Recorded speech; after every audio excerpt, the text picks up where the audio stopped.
ассалому алайкум бинандагони гиромӣ, барномаи иттилоъии ахборро аз телевизиони Тоҷикистон мустақиман манзуратон мегардонем. Дар студия Қурбонзода Қурбон.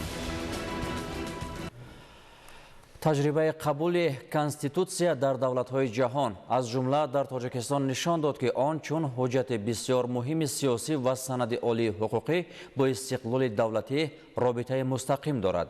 Конститутсияи Тоҷикистони соҳибистиқлолу озод заминаи эъмори давлати мустақили миллӣ ва пешравии тамоми соҳаҳои ҳаёти мардуми кишварро фароҳам оварда, дастоварди муҳимтарин барои давлату миллати тоҷик маҳсуб меёбад.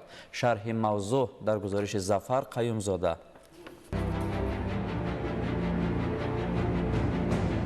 мо халқи Тоҷикистон қисми ҷудонашавандаи ҷомеаи ҷаҳон буда худро дар назди наслҳои гузашта, ҳозира ва оянда масъул ва вазифадор дониста таъмини соҳибихтиёрии давлати худ ва рушду камоли онро дарк намуда, озодӣ ва ҳуқуқи шахсро муқаддас шумурда, баробарҳуқуқӣ ва дӯстии тамоми миллату халқиятҳоро эътироф карда, бунёди ҷомеаи адолатпарварро вазифаи худ қарор дода, ҳамин конститутсияро қабул ва эълон менамоем.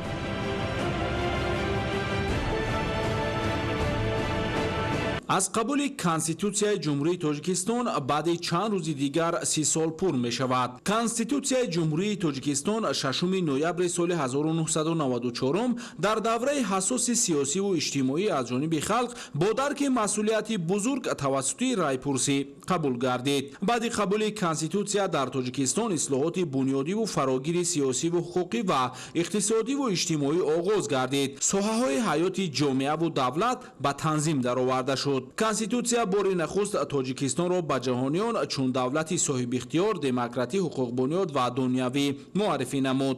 забони тоҷикиро чун забони давлатӣ эълон ва рамзҳои давлатии мамлакатро муайян кард.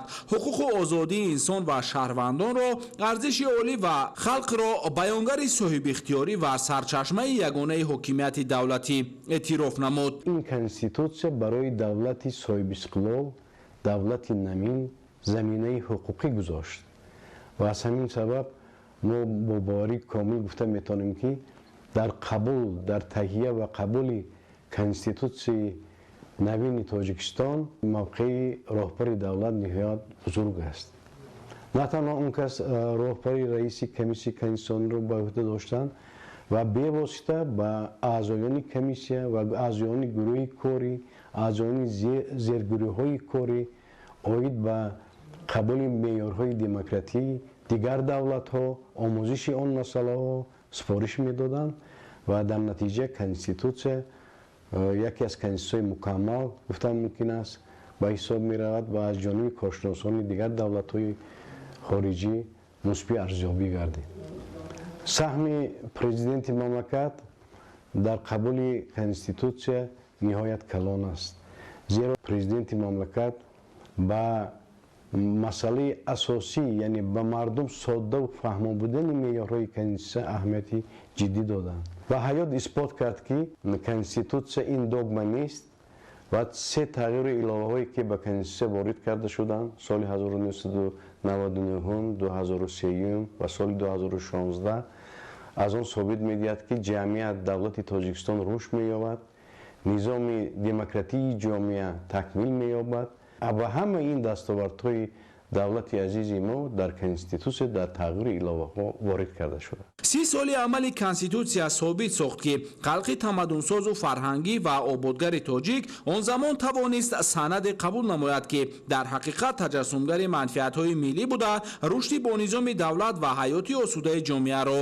таъмин созад. Конститутсияи Ҷумҳурии Тоҷикистон чун ҳуҷҷати олии ҳуқуқӣ, санади сарнавиштсозу шиносномаи давлату миллат, роҳнамои расидан ба орзуву омоли халқ, заминаи низоми ҳуқуқии давлат, сарчашмаи рушди қонунгузорӣ, кафили ҳуқуқу озодиҳо, таъмингари соҳибихтиёрии давлат, инъикосгари қонунияту адолати иҷтимоӣ ва баёнгари ҳокимияти халқ, инчунин таҷассумгари принсипҳои хиратсолориву инсонмеҳварӣ дар мактаби сиёсии пешвои миллат буда таҷлили ҷашн جشن 30 سالگی قبول آن نشان ارجگذاری به این پدیده مقدس ملی از جانب کل شهروندان تاجیکستان محسوب می شود. گذشته سالها درستی راهی انتخاب کرده خلق و دولت تاجیکستان را که با میل و اراده مردم کشور در کانستیتوسیا درج گردیده است ثابت نمود. غایه‌های بشردوستانه کانستیتوسیای جمهوری تاجیکستان انعکاس کننده سنت‌های پرغناوت خلق تاجیک بوده. از برجسته‌ترین نمونه‌های فرهنگی نیاگان آریایی، عنعنه‌های دولتداری ساسانیان و سامانیان و میراث بزرگان تاریخ و ادبیات از جانب عموم اعتراف گردیده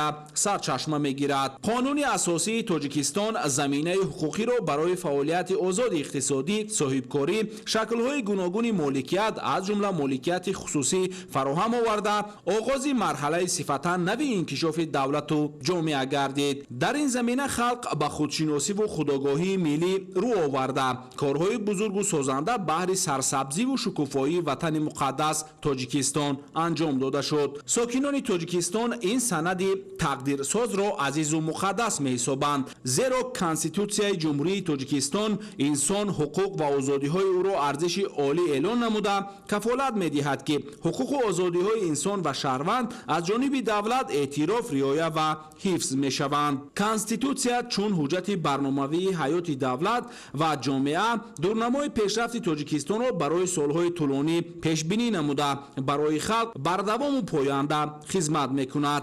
احترام، رعایت و حفظ کانستیتوسیا کفالت تامین قانونیت، امنیت و صلح و ثبات دولت و جامعه میباشد. دولت تاجیکستان در اساس قانون اساسی خود امروز زندگی دارد و ما با آینده نیک باوری داریم، برای اینکه بهبودی زندگی مردم یکی از عامل‌های اساسی رشد دولتداری به حساب می‌رود. یکی از خصوصیت‌های خاص دولت حقوق بنیاد موجودیت سطح بلند معرفت حقوقی شهروندان به حساب می‌رود. با این نظر داشت به افتخار 30 سالگی کانستیتوسیای جمهوری تاجیکستان با تشبث پرزیدنت جمهوری تاجیکستان پیشوای ملت محترم امام علی رحمان سال 2024 سال معرفت حقوقی اعلان گردید که این نشان خرد والا و غمخواری و بشردوستی سرور دولت می‌باشد. سال معرفت حقوقی اعلان گردیدن سال 2024 درک حقوق و آزادی‌های انسان، شناخت عهده‌داری‌ها، پیشگیری حقوق ویرانکنی و جنایتکاری را در همه سطح‌ها تقویت داده، به دموکراتیک کنونی و اجتماعی کنونی جامعه، تشکل دهی شعور مردم، تربیت و تندرستی و ارجه گذاشتن به ارزش‌های ملی مساعدت می‌نماید. ظفر قیموزاده، اخبار. در شهر دوشنبه مراسم باشکوه جایزه سپاری آزمون جمهوریوی علم فروغ معرفت دایر شد. در چهاربینی تنتنوی 132 نفر غالب دور نهایی آزمون با مکافات پولی و تحفه‌های خاطره‌ای قدردانی کرده شدند. قمرالدین حسین زاده گزارش می‌دهد. در دور جنبستی آزمون جمهوریوی علم فروغ معرفت با اشتراک معاون سروزیر جمهوری تاجیکستان دلربا منصوری، هیئت اعضای حکما و داوطلبان آزمون مذکور در اکادمی ملی علم‌های تاجیکستان برگزار گردید. آزمون از روی 7 نامیناسیون برگزار گردید که در آن 593 نفر غالبان دور سوم آزمون از تمام شهر و ناحیه‌های جمهوری میانی هم سبقت ذهنی نمودند. من سلیموف محمد خواننده 17 مؤسسه تحصیلاتی میانه عمومی رقم 55 باشم و من در آزمون این فروغ معرفت در دور چهارمش سزاوار جای افتخاری گشتم و من ناامید نمیشم و سال دیگر هم در این آزمون ایشان نموده سزاوار جای نمایان نگردم. مینداری خود را با پیشوای ملت محترم امام علی رحمان میرسونم که چون این آزمون ها را برای ما پیشنهاد نماید و ما میتوانیم که در آزمون ها سزاوار جای نمایان گردیم. قابل ذکر است که آزمون جمهوریوی علم فروغ معرفت در 4 دور میان قشرهای گوناگون جامعه برگزار گردید. باید تذکر داد که از روی بهاگذاری هیئت حکمان آزمون 84 نفر داوطلبان آزمون علم فروغ معرفت که سزاوار جایهای افتخاری گردیدند با سپاسنامه اکادمی ملی علم‌های تاجیکستان و مبلغ‌های پولی قدردانی شدند. بابایف منوچهری هستم، خواننده صنف 11 مؤسسه تحصیلات میانه عمومی رقم 86 ناحیه سینای شهر دوشنبه. سال دوم است که در دور جمهوریوی آزمون علم فروغ معرفت اشتراک نموده ایستادم و من در دور یکم، دوم و سوم آزمون با تیاری خوب اشتراک نموده. در دور چهارم آزمون سزاوار جای افتخاری گشتم و من میnnتداری خویش را به پیشوای معظم ملت اساسگذار صلح و وحدت ملی محترم امام علی رحمان میرسانم که برای جوانان چنین آزمون‌های سطح جمهوریوی را پیشکش می‌نمایند و ذوق جوانان را برای علم‌آموزی بیشتر می‌نمایند. ҳамзамон дар театри опера ва балети тоҷикистон ба номи Садрдин Айнӣ маросими ҷоизасупорӣ ба ғолибони озмуни ҷумҳуриявии илм фурӯғи маърифат доир гардид. Дар маросими ҷоизасупорӣ ба ғолибони озмун муовини сарвазири мамлакат Дилрабо Мансурӣ ва намояндагони вазорату идораҳои дахлдор иштирок намуданд. Иброз гардид ки озмуни ҷумҳуриявии илм фурӯғи маърифат таҳти сарпарастии президенти ҷумҳурии Тоҷикистон пешвои миллат муҳтарам Эмомалӣ Раҳмон бо мақсади амалисозии бисолаи омӯзиш ва рушди фанҳои табиатшиносӣ дақиқ ва риёзӣ дар соҳаи илму маориф соли чорум аст ки баргузор карда мешавад. من علیمова فرحناز صادرخانانه خواننده صنف 11 مؤسسه تحصیلات میانه عمومی نمره 37 اسفرمرز باستان می باشم. کمینه فخر از آن دارم که زاده دوران استقلالم.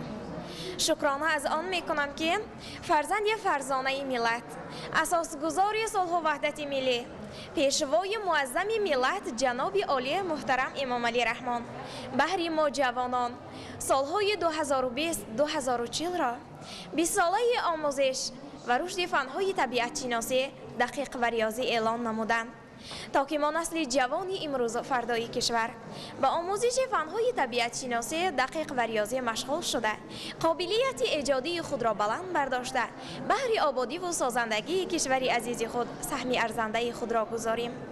من به این سخنان ایشان پیروی نموده به آموزش فن ریاضی مشغول شده تا 3 سال است که در دور نهایی آزمون جمهوریوی علم فروغی معرفت اشتراک نموده و خوشبختانه این سال در دور نهایی یعنی در دور جمهوریوی این آزمون جمهوریوی علم فروغی معرفت سزاوار جای اول گردیدم.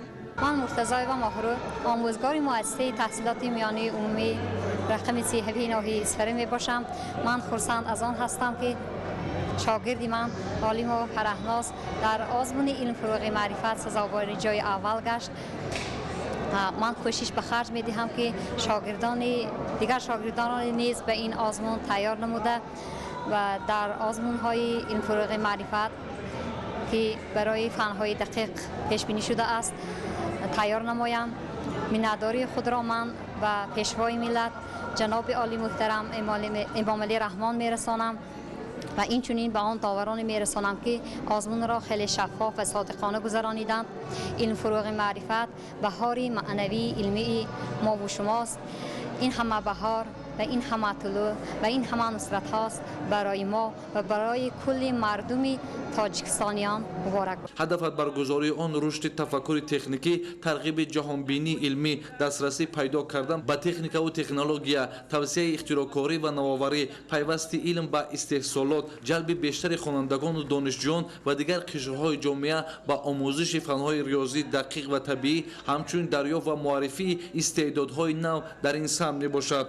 من قادرов محمد جان خواننده لیسه برای خوانندگان بالاقد در شهر دوشنبه از نمینت متماتیکا سزاوار جای اول گشتم. آزمون خیلی شفاف و شوق‌آور گذشت که ما جوانان دوستای نو پیدا کردیم و من بعد می‌خواهیم که در نیز چنین المپیادهای سطح بین‌المللی نیز اشتراک نموده سزاوار جای‌های نمایان گردیده پرچمبرداری کشورمون گردیم. غیر از آن من می‌خواهم مینداری خود را به جناب عالی محترم امامعلی رحمان رسانم که به ما جوانان چنین شرایط‌های مهیا میکنند و ما در چنین المپیادها آزمون‌ها اشتراک نموده سزاوار جای‌های نمایان می‌گردیم. مینداری خش را با اساسگذار صلح و وحدت ملی پیشوای معظم ملت پرزیدنت جمهوری تاجیکستان محترم امامعلی رحمان میرسانم که برای ما جوانان چنین المپیادهای با نفوذ را تشکیل نموده و ما میتوانیم در این المپیادها اشتراک ورزیده سزاوار جای‌های نمایان گردیم.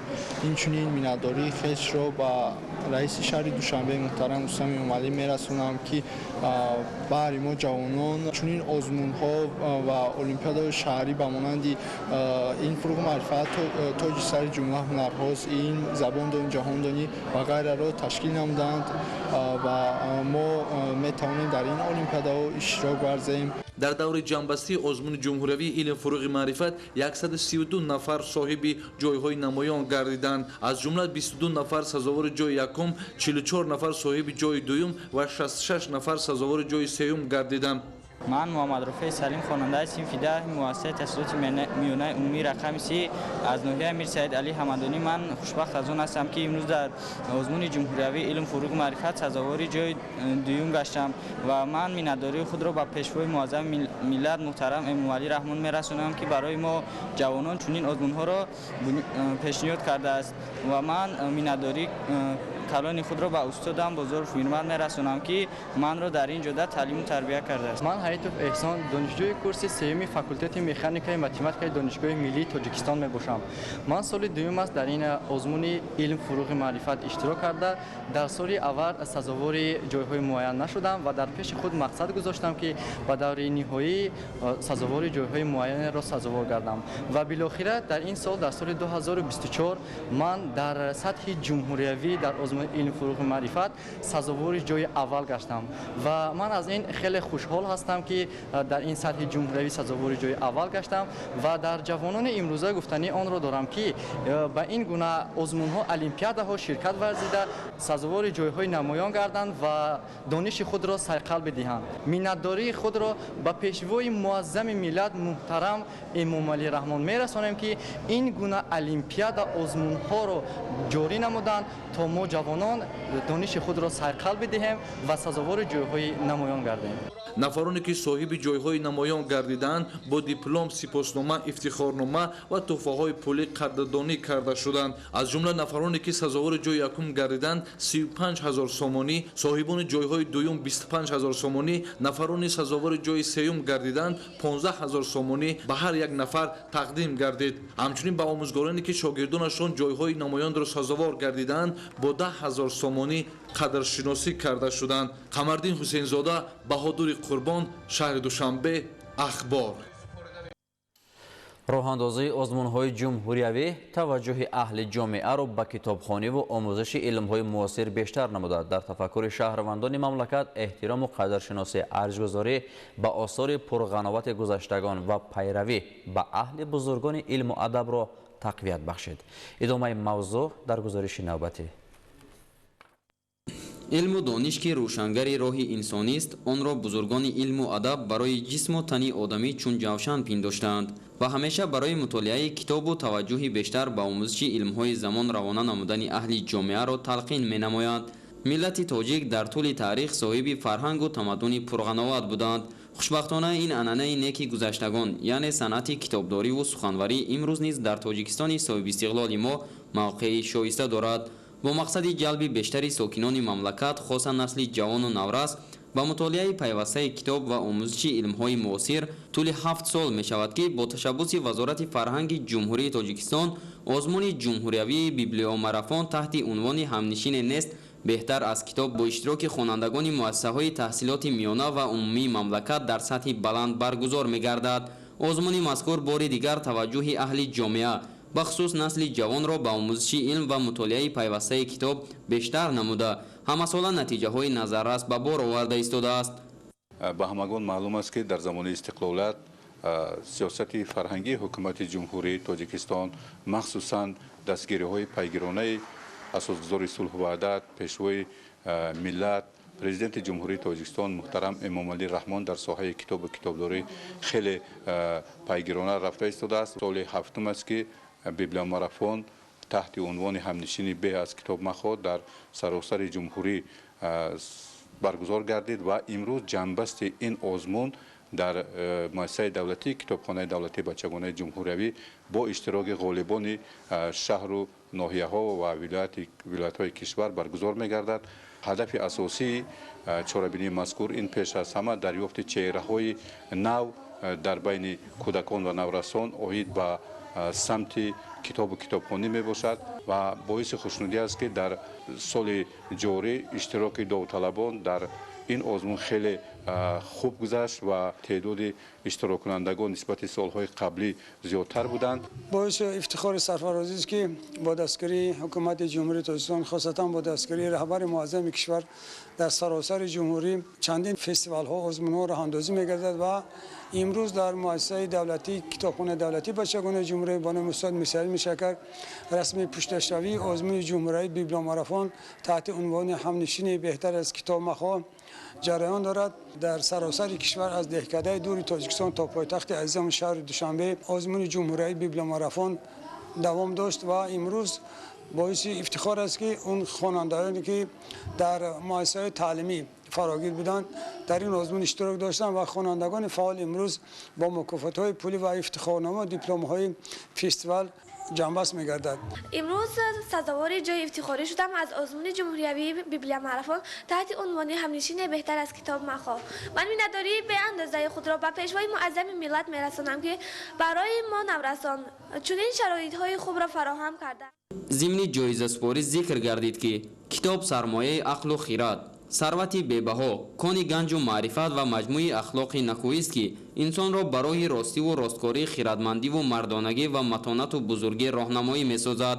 از گذشته تا به امروز کتاب برای انسان یک مأخذ به‌بهای عقل و خیرت است. هر یک خلق ملت محض توسط کتاب تمام میراث گرانبهای خود را در طول عصرها آموخته است. اقدام نجیبانه حکومت مملکت جهت عملی سازی آزمون‌های جمهوریوی دوام چند سال اخیر علاقه نتیجه‌های دلخواه به بار آورده، سطح علم آموزی و توجه شهروندان به کتابخوانی در قلمرو کشور در حال رشد و پیشروی قرار دارد. قابل ذکر است که غالبان آزمون جمهوریوی بیبلومارافون تحت عنوان همنشین نیست بهتر از کتاب با دیپلم و افتخارنامه‌ها و تحفه‌های مالی و خاطروی قدردانی گردیدند. زین العابدین سلامی‌دین، فرهاد واسع، فریدون عبدالرحمنов، شهر دوشنبه. اخبار. دوام 2 روز 29 اکتبر در شهر دوشنبه نمایشگاه صنعتی تاجیکستان دایر شد که در آن کارخانه‌های بخش‌های ساحه صنعت و کشاورزی نامگوی زیادی محصولات وطنی را معرفی کردند. گزارش در این خصوص.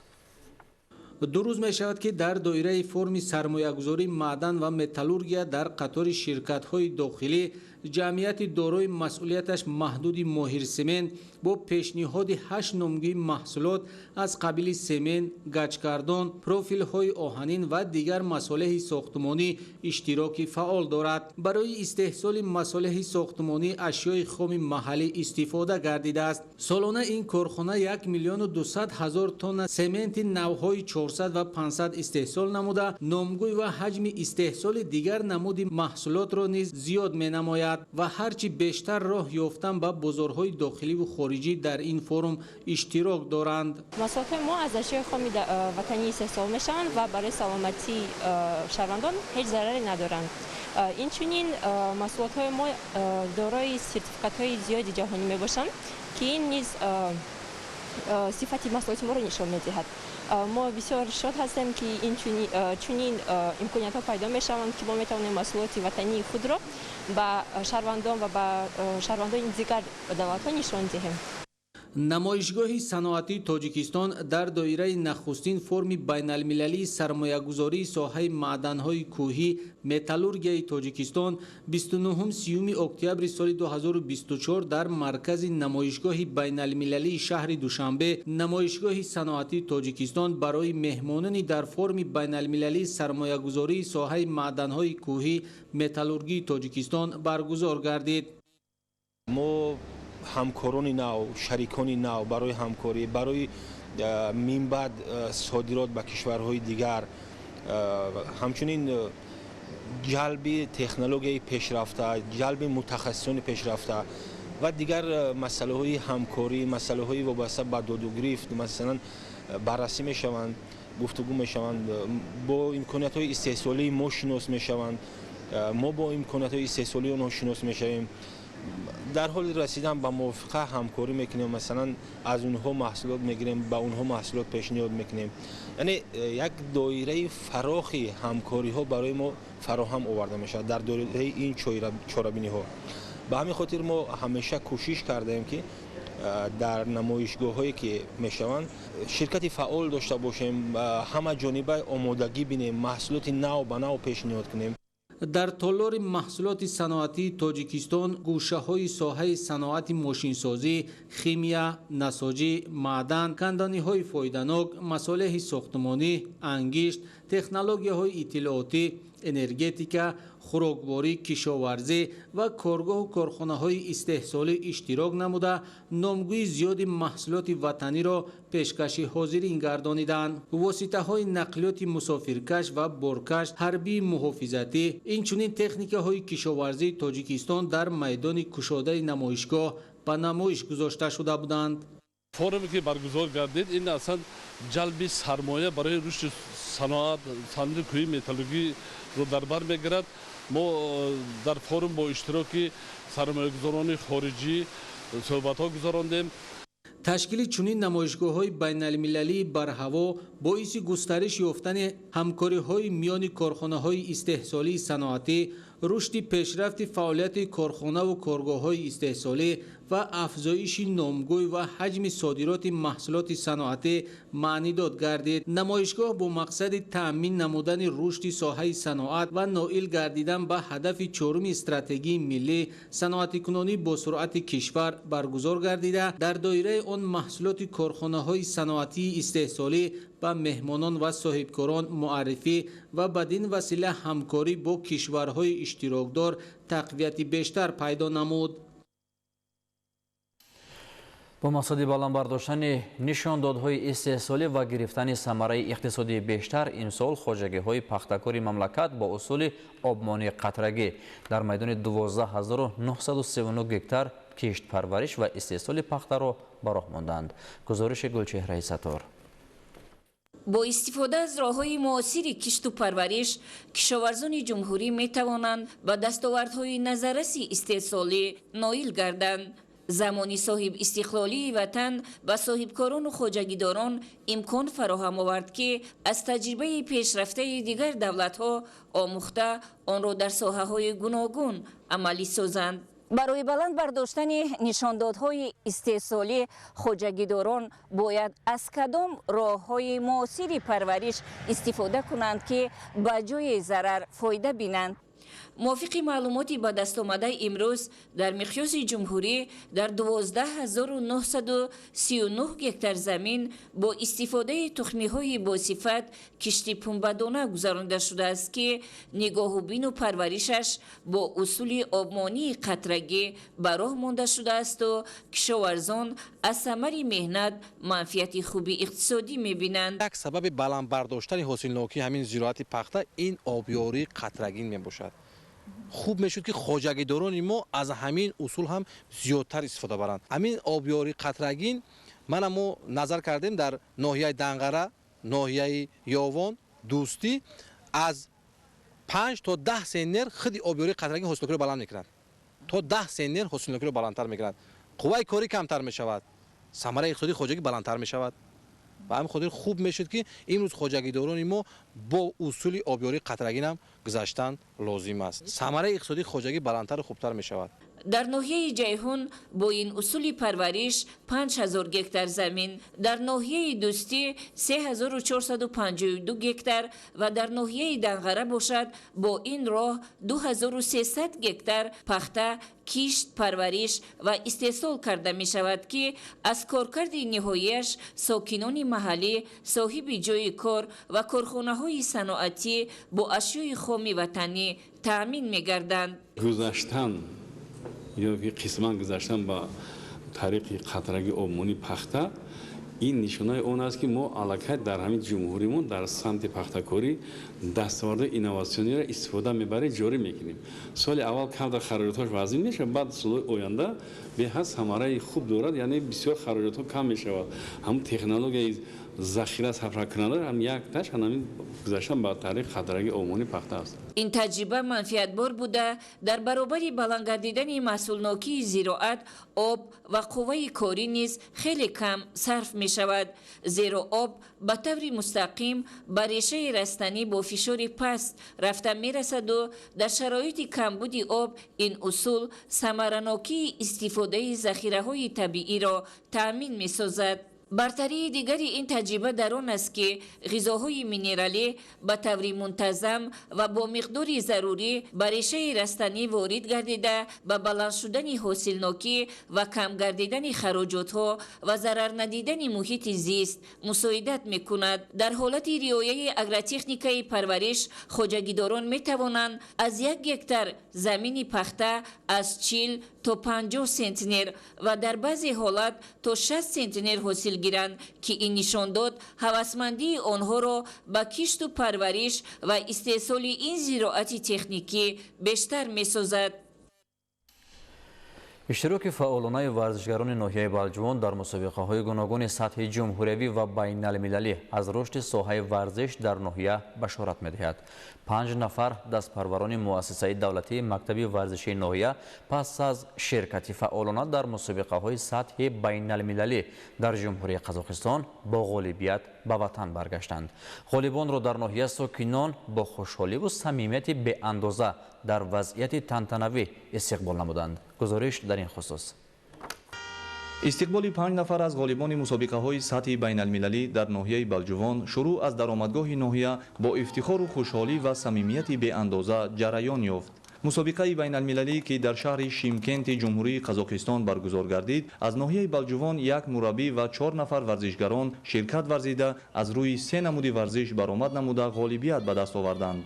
идомаи маросими сатҳи баланди истиқболи варзишгарон дар маркази ноҳия бо иштироки роҳбарияти ноҳия, намояндагони сохторҳои гуногун, волидон ва доираи васеъи сокинон дар вазъияти тантанавӣ бо шукӯҳи идона баргузор шуд. маҳорату лаёқат ва омодагии сатҳи баланди варзишгарон боис бар он шуд ки дар натиҷа ҳамаи иштирокчиёни ноҳия ғолиб гашта 4 нафар бо гирифтани ҷои аввал сазовори медали тилло ва 1 нафар бо гирифтани мақоми севум сазовори медали биринҷӣ гардиданд. мо варзишгарон ки дар байни 5 давлат қувваозмоӣ намудем бо намуди муайтай, UFC ва дигар. вақте ки мо ҷои намоёнро ишғол намудем, мо байрақи Тоҷикистонро баланд намуда, ин барои мо ифтихор аст ки дар байни 5 давлат мо ҷои намоёнро ишғол намудем. дар оянда кӯшиш мекунем ки дар дигар мусобиқаҳои сатҳи ҷаҳонӣ иштирок намуда парчами Тоҷикистони худро баланд намоем. дар идомаи маросими истиқбол зимни суханронӣ таъкид гардид ки муассисаи давлатии мактаби варзишии ноҳияи Балҷувон аз соли 1996 таъсис ёфта ин аввалин ғолибият ва ҷоизаи дастпарварони муассиса ба ҳисоб меравад. гуфта шуд ки пирӯзии варзишгарон дастоварди на танҳо сокинони ноҳия, балки ифтихору дастовард барои тамоми мардуми кишвар маҳсуб меёбад. ҳамзамон бо мақсади қадршиносӣ ғолибони мусобиқаҳои байналмилалӣ бо сипоснома, медал ва тӯҳфаҳои хотиравии мақомоти иҷроияи ҳокимияти давлатии ноҳия сарфароз гардонида шуданд. иштироки варзишгарони кишвар дар мусобиқаҳои сатҳи ҷаҳонӣ ва чунин пазироии самимона нишон аз таваҷҷӯҳи ҳукумати мамлакат ва дастгириву ғамхориҳои ҳамешагӣ нисбати варзишгарон мебошад. ман аз худам боварӣ доштам ки рафта ягон ҷои намоёнро ишғол мекунам. вақте ки ба Қазоқистон рафтам, дар мусобиқаи оид ба намуди муайтай иштирок кардам ва сазовори ҷои якум гаштам. ман дар мусобиқа бо 2 нафар қувваозмоӣ кардам ва онҳоро мағлуб кардам, сазовори ҷои аввал гаштам. боизи ифтихор аст ки фарзанд мо дар давлати Қазоқистон рафта ҷои намоёнро ишғол карда ба сари баланд ба ватан баргаштанд. муҳаммадҷон аз синни хурдсолӣ ба ҳамин варзиш машғул буда ҳавас дошт. мо волидон лаёқати фарзанди худро дида дастгирӣ кардем, ба чунин натиҷаҳо расидам ва дар оянда дастгирӣ мекунем ки ба қуллаи баланд рафта ҳастад ва номбардори давлати миллати худ бошад. طبق معلومات‌ها حالا در مؤسسه دولتی مکتب ورزشی ناحیه نزدیک 200 نفر نورسان تا سن 17 ساله از روی نمودهای گوناگون ورزش به آموزش فرا گرفته شدند. دستپروران مؤسسه با اشتراک فعالانه در مسابقه‌های ورزشی سطح منطقه، ولایت و جمهوری در 9 ماه سال جاری با گرفتن 38 مدال از آن جمله 2 مدال طلا، 8 نقره و 28 مدال برنجی مشرف گشتند. در قسمت نهایی مراسم استقبال ورزشگران برنامه فرهنگی ادانه با هم‌آوازی اشتراکداران در فضای دوستانه و شادی و خرسندی همگان پیشنهاد کرده شد. علیم ناصرزاده، علیم میرزا، خورشید نادرخان، ناحیه بلجوان، اخبار.